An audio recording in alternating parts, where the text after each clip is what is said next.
تقول لك إلينور روزفلت اللي هي واحد السيدة أمريكية سابقة، يعني مرات الرئيس الأمريكي روزفلت.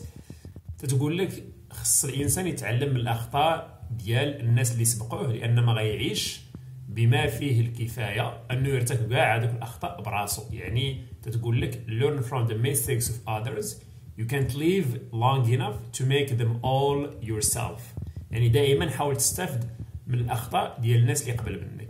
سير شوف واحد بنادم اللي هو سابقك ب10 سنين في الحياة، 20 سنة مثلا، قول لي عافاك بغيتك تقول لي شنو هما الأخطاء اللي ارتكبتي في حياتك، وشنو هما الحويجات اللي انت ندمتي عليهم في حياتك وتبغي تقولهم ليا مثلا انا اللي يلاه بادي مثلا في الحياة باش ما نطيحش فيهم.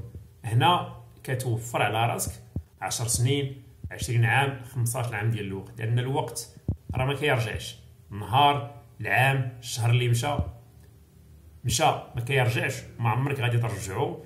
وهذا الشيء ما كيعيقش به الانسان، سيرتو ملي كيكون في لاج ديال العشرينات وباقي صغير، كتحس بهذا الشيء هذا حتى كتفوت تدخل في الثلاثينات وانت طالع الفوق الربعينات وانت غادي. هنا كتولي كتحس بالحياه ديالك ولا العمر ديالك بواحد الطريقه اللي هي مختلفه. لهذا الانسان اللي ذكي هو دائما يتصنت للناس اللي كبر منه، الناس اللي قبل منه. يعني كما تنقولوا راه تنقولوا حتى بالدارجه اللي فايتك بليله فايتك بحيله. راه واحد الحاجه اللي هي فيري فيري ديب، يعني واحد الحاجه اللي هي يعني بروفاوند، ولا واحد الحاجه اللي عندها واحد المعنى اللي هو كبير. تستافد من الاخطاء ديال الناس اللي قبل منك باش هكا كتوفر على راسك بزاف ديال السنوات وبزاف ديال المجهود اللي تقدر تهضروا وتضيعوا في شي حاجه اللي ما عندها حتى شي فائده وما عندها حتى شي معنى في الحياه ديالك.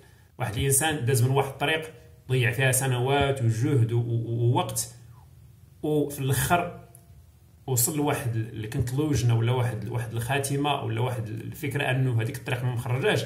ملي تيقول لك هذاك الانسان هذه الطريق ما تبعهاش ولا ما تمشيش فيها حيت انا دزت منها وضيعت فيها الوقت، هذا الانسان راه دار لك واحد الخير كبير ما عمرك غادي تفهم المعنى ديالو حتى كتوصل لواحد المرحله كما قلت لك ديال الحياه ديالك اللي كتبدا تفكر فيه وكتريزوني وكتبدا تحس بالعمر ديالك بالشهوره. لهذا بي سمارت، بي وايز، استفد من الناس اللي فايتين في الحياه. تهلا.